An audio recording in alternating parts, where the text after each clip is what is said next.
अस्सलाम वालेकुम। आज की इस वीडियो में हम डिस्कस करने जा रहे हैं फिनोमिनल वुमेन को, जिसे लिखा है माया एंजेलो ने। तो ये एक लिरिकल पोम है और इसे पब्लिश किया गया था 1978 में। तो पोम की तरफ बढ़ने से पहले हम इसका जो है वो इंट्रोडक्शन देख लेते हैं, इंट्रोडक्शन ऑफ ऑथर। तो माया एंजेलो जो है वो 4 अप्रैल 1928 को पैदा हुई। ये एक अमेरिकन पोइट, मेमोरिस्ट और सिविल राइट एक्टिविस्ट थी। इन्होंने ऑटोबायोग्राफी के साथ एसेज पर वर्क किया, पोइट्रीज भी बहुत ज़्यादा पोइट्री लिखी और ड्रामाटिस्ट। शी वाज ड्रामाटिस्ट, पोइटिस्ट, ऑटोबायोग्राफर और ऐसे राइटर। और उन्हें बहुत से अवार्ड से नवाजा भी गया। इसके अलावा उन्होंने जो है उनको जो है वो नेस्टी अवार्ड भी दिया गया। उनकी ऑटोबायोग्राफी उनके बचपन के ऊपर, अर्ली चाइल्डहुड के एक्सप्रेशन पर मबनी है।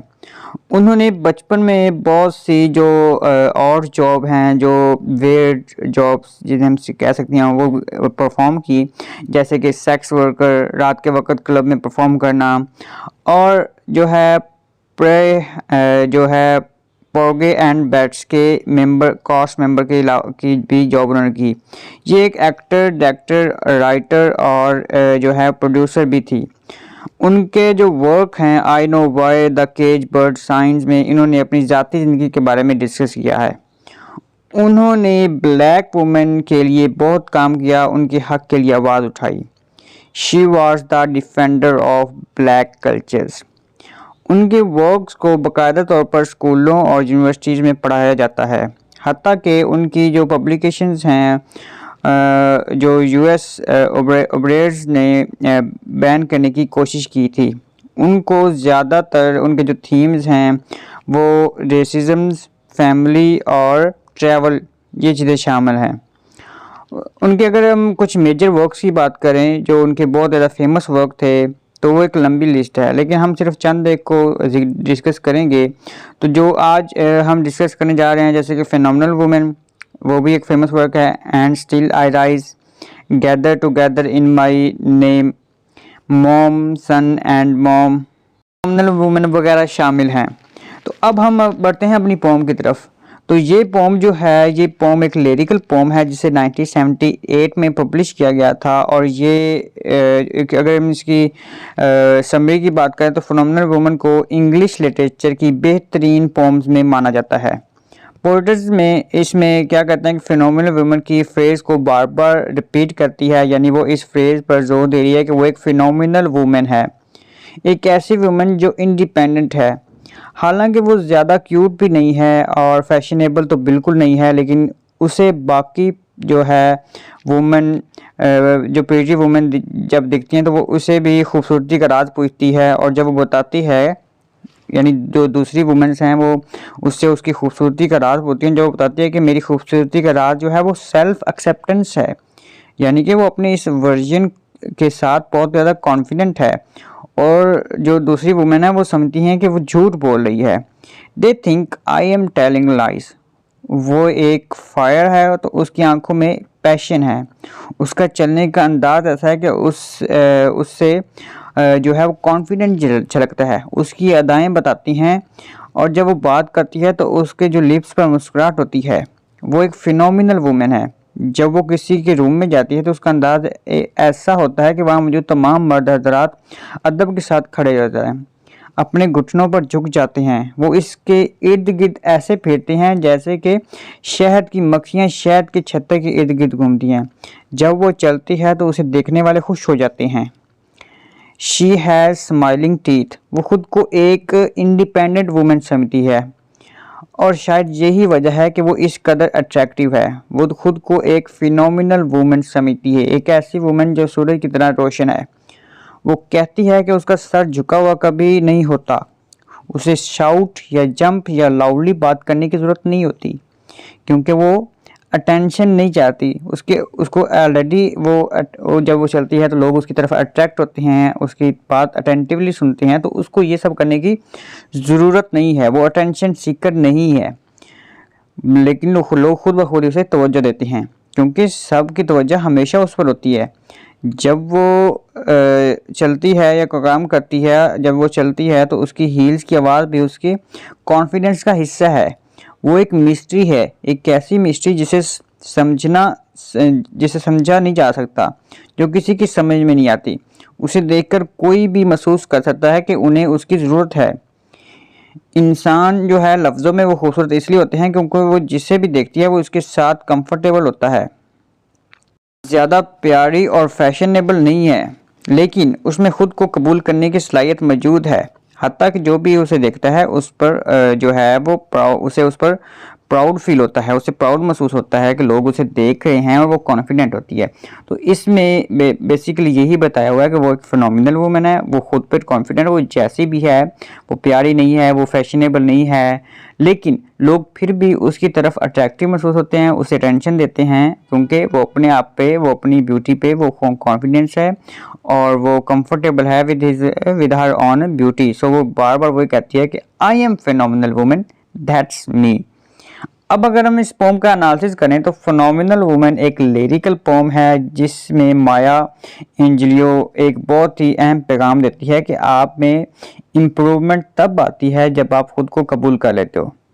जैसे ही आपको इससे फ़र्क नहीं पड़ता कि आपके जो स्किन है उसका क्या कलर है, आप क्यूट हो या नहीं हो, आप में फैशन सेंस है या नहीं है, तो तब आपके अंदर एक इम्प्रूवमेंट आती है, तब आप लोगों में अंदर जो है वो खुद को कॉन्फिडेंट महसूस करते हो। उन्होंने बहुत ही सादा लैंग्वेज को यूज़ किया है और फिनोमिनल वुमन के फ्रेज़ को बार बार जो है वो रिपीट किया है। राइटर कहते हैं कि अब जो है वो खूबसूरत दिखने के लिए माशरे की शर्तों को जो सोसाइटी है उनकी जो कंडीशंस हैं उनको मानना ज़रूरी नहीं है। ये पोम 1978 में पब्लिश की गई और उनकी इस जो पोम ने बहुत से जो ओकेजन्स और जो एसोसिएशंस और ग्रुप्स को इतना मुतासर किया कि उन्होंने उसको कई प्रोटेस्ट और पॉलिटिकल इश्यूज जैसे जो है इनइक्वालिटी, जो जहाँ पे इनइक्वालिटी दिखाई गई, जहाँ पे पॉलिटिकल इश्यूज हुए, वहाँ पे उन्होंने इसे यूज़ किया। The idea is to write it's so that people hear it and it's slide through the brain and go straight to the heart by Maya Angelou. ये नज़म कहती है कि माशरे का जितना भी प्रेशर क्यों ना हो, लेकिन आपको एक फिनोमिनल वूमन बनना चाहिए, आपको खुद पर बिलीव होना चाहिए। जब ये होगा तो वो आप खुद को खुश और एक मुकम्मल इंसान महसूस करेंगे। इन शॉर्ट ये पोम ये कहते हैं कि एक औरत खूबसूरत तभी नहीं होती जब उसका रंग गोरा हो, वो खूबसूरत हो, वो फैशनेबल हो, बल्कि वो तब खूबसूरत होती है जब उसमें कॉन्फिडेंस हो, वो खुद की वैल्यू को समझे, अपनी चाल ढाल में कॉन्फिडेंस लाए और अपने आप पे बिलीव करे। वो ये ना सोचे कि वो उसका स्किन का कलर डार्क है तो लोग उसको पसंद नहीं करेंगे, वो अगर फैशनेबल सेंस उसे नहीं है तो लोग उसे अच्छा नहीं समझेंगे। वो ये ना सोचे, वो ये सोचे कि वो कॉन्फिडेंट है, उसको खुद पे बिलीव होना चाहिए, वो जैसी मर्जी है लोग उसको उसके टैलेंट की वजह से जानेंगे, तो उसे अपने आप को कॉन्फिडेंट होना चाहिए। और वो यही कहती है कि I am phenomenal woman, that's me. तो अब अगर हम इसके थीम्स की बात करें तो फिनोमिनल वुमन बहुत से के जो हैं वो थीम जो हैं वो बहुत से अहम थीम के साथ डील करती है, लेकिन हम कुछ अहम थीम्स को ही डिस्कस करेंगे। तो सबसे पहला जो थीम है वो फीमेल पावर।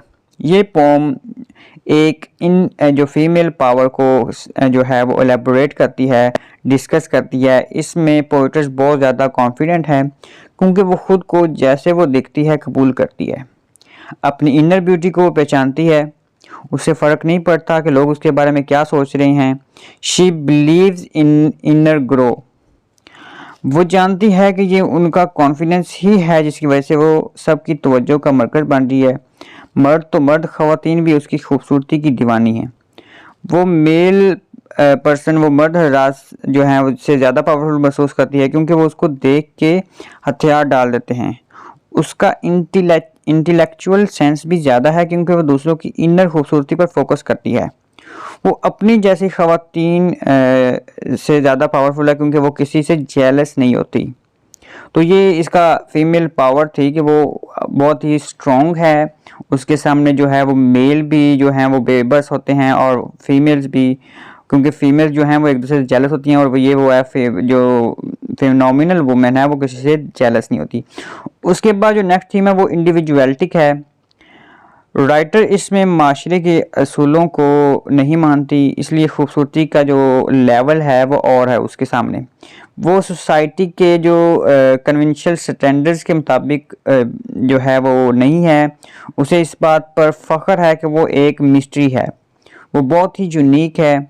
इस तरह ये पोम इंडिविजुअल को जो है वो एलेबोरेट करती है, डिस्कस करती है। उसके बाद कल्चर सोशल स्टीरियोटाइप। ये पोम हमारे जो कल्चर सोशल स्टीरियोटाइप्स को ठुकराती है। हमारी सोसाइटी के जो सराउंडिंग्स हैं और हमारी सोसाइटी के अकॉर्डिंग वही खूबसूरत है जो ज़्यादा क्यूट और फैशनेबल है। लेकिन पोइटर्स कहती है, जो राइटर्स है वो कहती है कि वो माशरे की इस खूबसूरती की तारीफ को मानने की पाबंद नहीं है। ये नज़म उसकी अपनी जो है वो एक्सपीरियंस पर बेस है, क्योंकि वो खुद एक ब्लैक वुमन थी और उन्हें प्रेजुडाइज का सामना करना पड़ता था। उसके बाद जो वाइट पीपल जज द अफ्रीकन अमेरिकन पर्सन। उसके बाद सेल्फ लव का थीम आता है। ये पोम सेल्फ लव पर भी बात करती है कि हर इंसान जो है वो यूनिक है।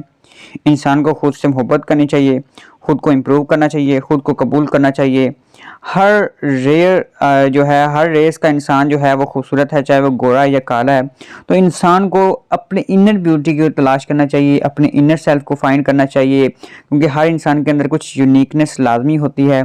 तो लोग क्या सोचते हैं, लोग क्या कहते हैं, इस बात से हट कर वो इसे ये सोचना चाहिए कि वो खुद एक चीज़ है, वो खुद कुछ है, वो ब्लैक है वाइट है, डजेंट मैटर।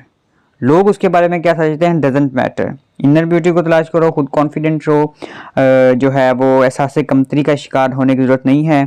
और लोगों को, अगर आप खुद कॉन्फिडेंट रहेंगे तो लोग आपकी एडमायरेशन आपके लिए करेंगे। तो आप अपनी इनर ब्यूटी को फाइंड करें और सेल्फ लाइफ की तरफ जाएं। उसके बाद अगर हम राइम स्कीम और स्ट्रक्चर की बात करें पोम की, तो ये एक फ्री वर्स है। इसमें कोई जो है वो रेगुलर राइम स्कीम नहीं है, अलबत्ता रेपिटेशन का इस्तेमाल किया गया है।